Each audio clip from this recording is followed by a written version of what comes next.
ขอน้อมไหวคุณพระศรีรัตนตรัยขอ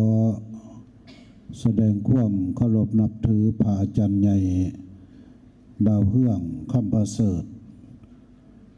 คณะประจำศูนย์กลางอปส.พระอาจารย์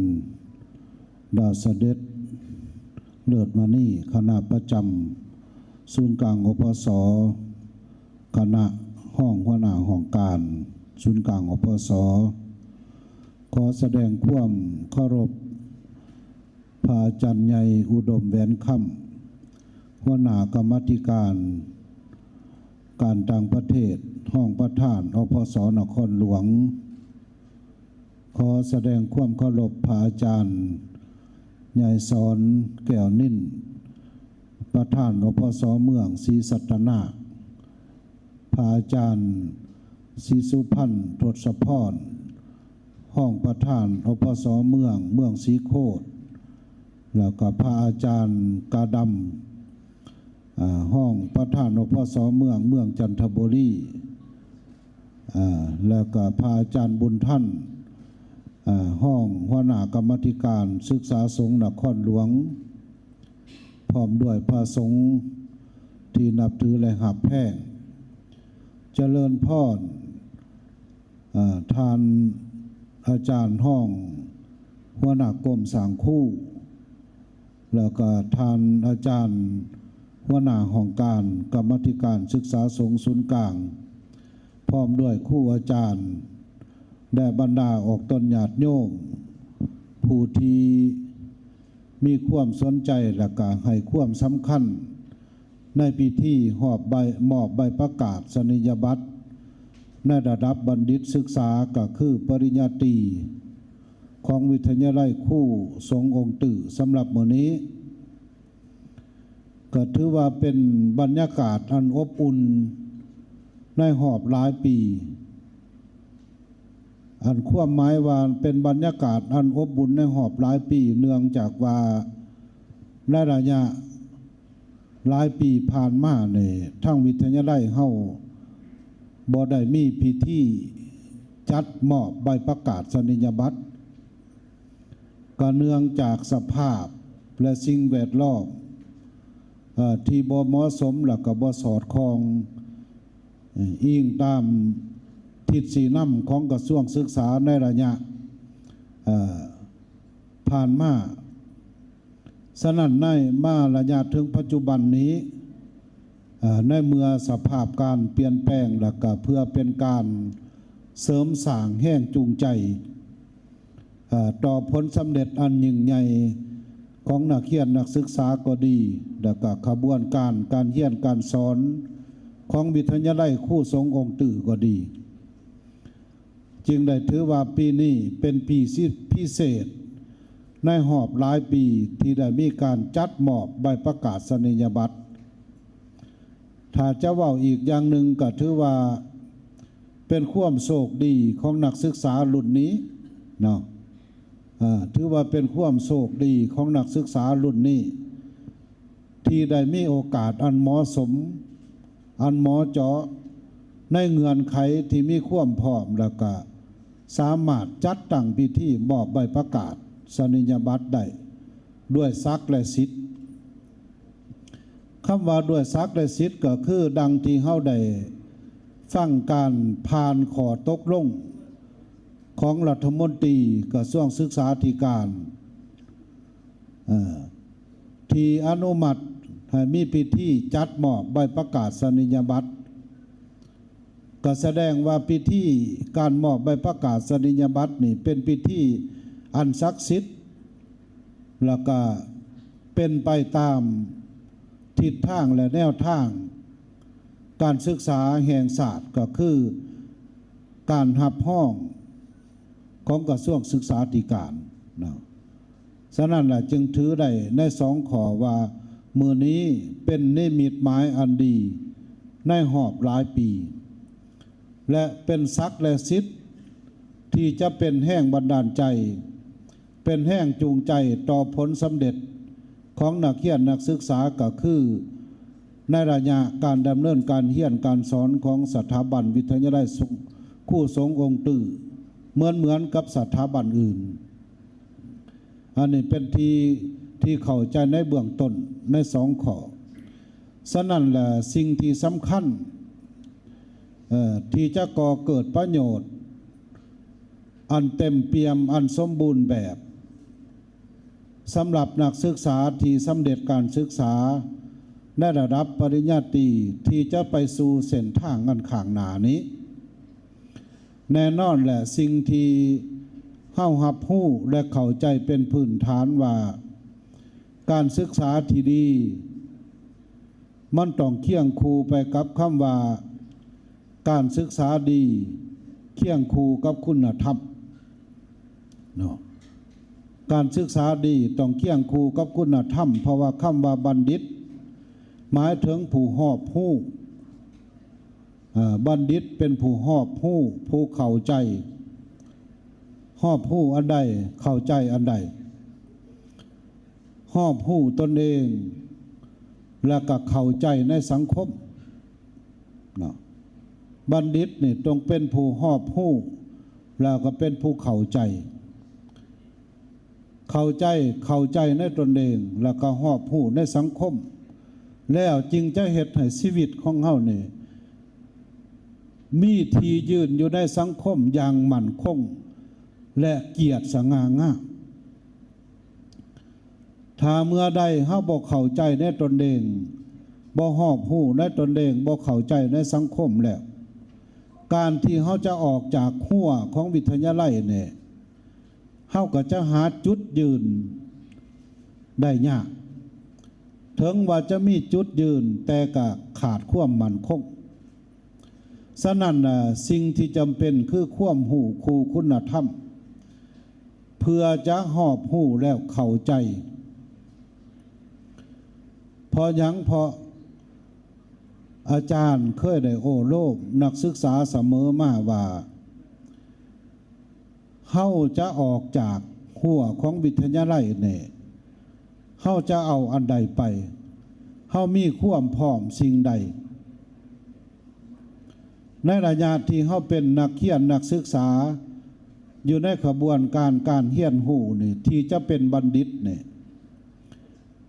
อยู่ในสมองของเฮานี่มันจะเต็มไปด้วยจินตนาการเนาะในขณะที่เฮาอยู่ในห้องสี่เหลี่ยมในขณะที่เฮาเป็นนักศึกษาเนี่ยอยู่ในสมองของเฮานี่มันจะเต็มไปด้วยจินตนาการในจินตนาการของแต่ละองค์แต่ละนักศึกษาเนี่ยก็จะคิดเป็นผลบวกให้แต่ตัวเองอย่างเดียวคิดว่าเข้าจบไปแล้วต้องไปเฮ็ดนั่นต้องเป็นจังสั้นด้วยความรู้ความสามารถของเฮาที่เฮียนรู้เอิ้นว่าเบิ่งโลกในแง่ที่โสภาเข้าข้างตนเองอาจจะเกินไปกับความจริงสิ่งที่เฮาคิดเป็นจินตนาการในขณะที่เฮาเป็นนักเขียนเนี่ยความคาดหวังของเฮาว่าเฮาได้ใบประกาศได้ใบปริญญาแล้วชีวิตเฮาจะสำเร็จในข้างหน้าเนี่ยอยากให้นักศึกษาเข้าใจว่าอันนั้นมันเป็นแต่ความคิดมันเป็นเพียงจินตนาการทุกองค์จะบ่โศกดีเสมอไปและทุกองค์จะบ่โศกหายเสมอไปมันอยู่ที่ความหอบรู้และความเข้าใจในสองข้อนี้ที่เขาจะไปใส่ความหอบรู้ก็คือเฮารู้แล้วว่าวิทยาฐานะสภาวะความเป็นจริงของเฮาอยู่ในขณะนี้เฮาอยู่ในหน้าที่อันใดอยู่ในบริบทอันใดแล้วเฮาไปข้างหน้าเนี่ยเขาจะเป็นบุคคลอยู่ในบริบทใดอยู่ในฐานะใดควรเหตุหน้าที่อันใดถามว่าหน้าที่คนเนี่ยแต่ละคนเนี่ยก็จะมีหลายหน้าที่ที่ได้รับมอบหมายแต่ที่สำคัญที่สุดคือหน้าที่ปัจจุบันหน้าที่ปัจจุบันเช่นตัวอย่าง ถ้าเฮาไปเป็นนายครูในขณะที่เฮาอยู่ห้องสอนก็คือเฮาเฮ็ดหน้าที่ของนายครูที่ดีในขณะที่เฮาอยู่ในห้องสอนเวลากลับวัดถ้าเฮาเป็นเจ้าอาวาสเฮาก็เฮ็ดหน้าที่ของเจ้าอาวาสที่ดีในขณะที่เฮาอยู่ในวัดมีความรับผิดชอบของความเป็นเจ้าอาวาสถ้าหากเขาเป็นพระลูกวัดในเมื่อเฮาอยู่วัดเฮาต้องเฮ็ดหน้าที่ของความเป็นลูกวัดว่าในวัดนั้นมีกฎระเบียบและสัญญาของการอยู่ร่วมกันมีจักข้ออันนี้เพิ่นจะเอิ้นว่าหน้าที่ปัจจุบันเนี่ยเป็นเรื่องที่สำคัญแต่ถ้าเข้าไปถึงหลักคำสอนของพระพุทธเจ้าว่าอย่ายึดติดในอดีตอย่าหวั่นไหวในอนาคตจงตั้งมั่นและตั้งใจอยู่ในขณะปัจจุบันให้ดีก็เส้นเดียวกันนะถ้าว่าทั้งศาสนาว่าอย่าไปหวั่นไหวยึดติดในอดีตและอย่างกังวลในอนาคตที่จะเกิดขึ้นจงอยู่ในปัจจุบันอย่างมีสติให้ดีอันนี้เป็นคำเว้าของธรรมะแต่ว่าคำเว้าของปรัชญาชีวิตว่าคนเฮานี่จงหูจักหน้าที่ปัจจุบันให้ดีที่สุดแล้วเขาจะมีความสุขเป็นอมตะเนาะฉะนั้นแหละเหตุแนวใดเขาจะเข้าใจหน้าที่ปัจจุบันที่ดีเพื่อเขาจะสำเร็จตามวัตถุประสงค์ที่เขามีจินตนาการในความเป็นนักศึกษาของเขาว่าเขาศิกไปแล้วเนาะขออภัยถ้าว่าผู้จีศิกไปแล้วอาจจะคิดว่าโอ้ไปอยู่น้ำแม่ยกไปอยู่น้ำพอยกเพราะเขาดีกับเขาตอนเขาเป็นพระเป็นนักศึกษาอันนั้นเอิ้นว่าจินตนาการแต่ว่าความจริงได้ขน่อยในเมื่อเขาศิกปั๊บเนี่ยพากาสาวพัดเนี่ยมันลุดจากเขาแล้วแหละอำนาจวาสนาปารมีมันลุดไปครึ่งหนึ่งได้ขนาดความเป็นพอยกแม่ยกเนี่ยมันก็ลุดระดับความสำคัญลงเนาะอันนี้ยกให้เห็นเรื่องจินตนาการหรือว่าบางคนจะคิดว่าโอ้ใบประกาศก็มีแล้วปัจจัยก็มีส่วนหนึ่งแล้วศิกไปต้องไปเฮ็ดเบียกขี่รถจักรสามารถโก้เทแต่ว่าสภาพปัจจุบันเนี่ยโลกภายนอกเนี่ยมันบ่คือดังที่เฮาคิดนะฉะนั้นแต่แนวใดก็ตามในฐานะว่าเฮาเป็นพระสงฆ์นี้มื้อวานนี้อาจารย์ก็ได้ให้ความรู้ได้ให้ทัศนคติแล้วอยู่ในวงแคบที่ไปกราบลาอาจารย์มื้อวานนี่ก็ยกให้เห็นว่าการที่เขาจะออกจากขั้วของวิทยาลัยที่จะย่างก้าวให้มันคงสง่างามนั้นเขาต้องเข้าใจในหลักการสามสางในหลักการสามสางนี่บ่หมายถึงว่าทั้งโลกหรอกเพิ่นจะว่าสร้างบ้านเป็นหัวหน่วยการผลิตสร้างเมืองเป็นหัวหน่วยยุทธศาสตร์สร้างแข้งเป็นเศรษฐกิจอีหยังก็อย่าเพิ่นแต่ว่าในทางพุทธศาสนาเนี่ยสามสางที่ดีที่สุดเนี่ยหนึ่งก็คือสางศีลให้เขามีความเจริญอยู่ในศีลสร้างให้เขาเป็นผู้มีระบบมีระเบียบมีกฎเกณฑ์มีหลักการอยู่ในชีวิตของเขาเนี่ยเพราะศีลคือความนักแน่นศีลคือระบบศีลคือระเบียบนี่ข้อที่หนึ่งนี่ที่เขาจะสร้างความเป็นอมตะในหลักการสามสร้างตามทางพุทธศาสนาก็คือหนึ่งในสร้างศีลเนี่ยเนาะถ้าจะต่อใส่ทีซีบุกทะลุก็คืออาจารย์บอกไปแล้วว่าในขณะที่เขาเฮียนเขาอยู่ในจินตนาการต่อมาแหละเขาจะออกไปสู่โลกภายนอกเนี่ยเขาต้องมีการสามสร้างต่อมาก็คือสร้างศีลให้เจริญให้งอกงามขึ้นกับเขาก็คือเขาเป็นผู้มีระบบมีระเบียบมีระบอบในการดำรงชีวิตเนาะระบบ ระเบียบระบอบอันนี้ต้องไปขยายเอาเองระบบระเบียบระบอบเนาะขั้นทฤษฎีบริหารคำว่า system เนาะขบวนการ process การดำรงชีวิตเขาต้องมีระบบมีระเบียบมีระบอบเฮ็ดเวียกเข้าใจในระบบเข้าใจในระเบียบเข้าใจในระบอบในสิ่งที่เขาอยู่ในสิ่งที่เขาเป็น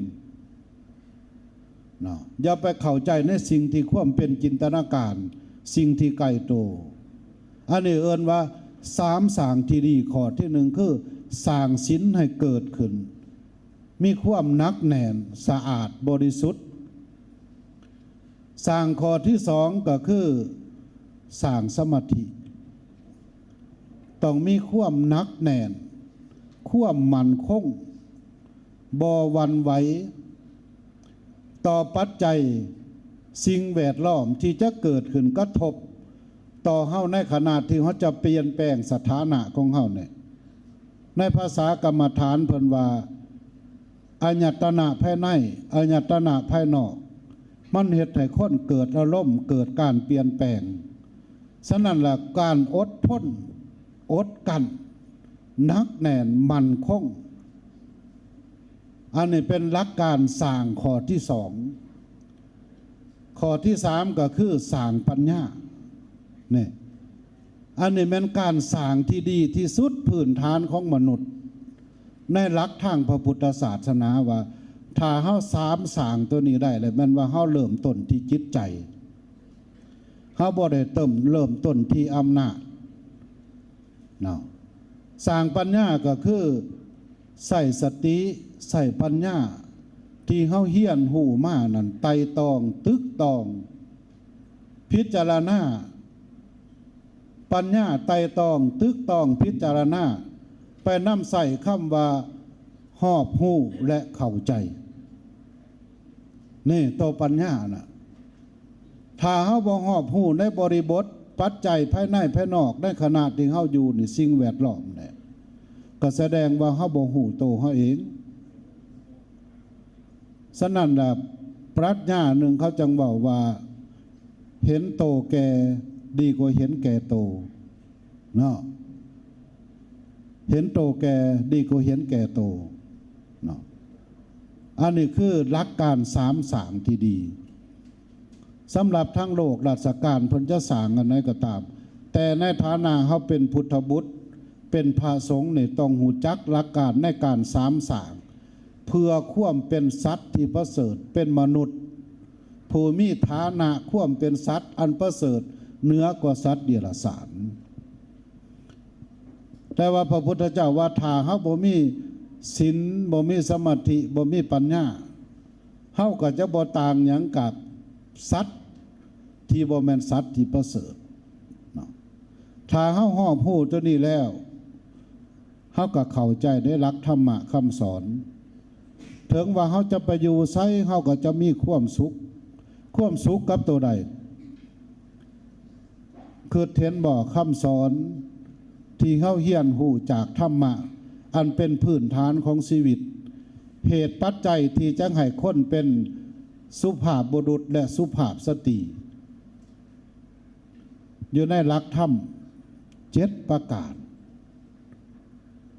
ถ้าเฮาเข้าใจหอบหู้เข้าใจในหลักธรรม7ประการน่ะเฮาจะไปอยู่มุมใดในโลกนี่ก็สบายเฮาจะไปอยู่จุดใดในโลกก็มีความสุขพอเฮามีความหอบหู้และมีความเข้าใจหอบหู้เข้าใจอันใดหอบหู้เข้าใจอยู่ในสัพปุริสธรรม7ประการนะหอบหู้เข้าใจในสัพปุริสธรรม7ประการบ่ต้องไปหู้อันอื่นนั่นไกล7ประการมีหยัง1หู้เหตุ2หู้ผล3หู้ตน4หู้ประมาณ5หู้การเวลา6หู้จักสังคมซุมซ่น7หู้จักบุคคลนี่อุดมคติในทางธรรมของพระพุทธศาสนาว่า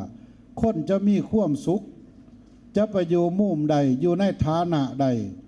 จะเป็นฐานะผู้นำหรือจะเป็นฐานะผู้ตามเฮาก็ยอมจะมีความเป็นปกติสุขเอิ้นว่าฮู้เหตุฮู้ผลแล้วใส่เหตุใส่ผลให้สมเหตุสมผลฮู้ต้นก็เฮานี่อยู่ในฐานะใดในฐานะลูกเฮ็ดหน้าที่ของความเป็นลูกแนวใดในฐานะสามีภรรยาเฮ็ดหน้าที่ของตนแนวใดในฐานะพนักงานบุคลากรผู้ตามเฮ็ดหน้าที่ของผู้ตามคือแนวใด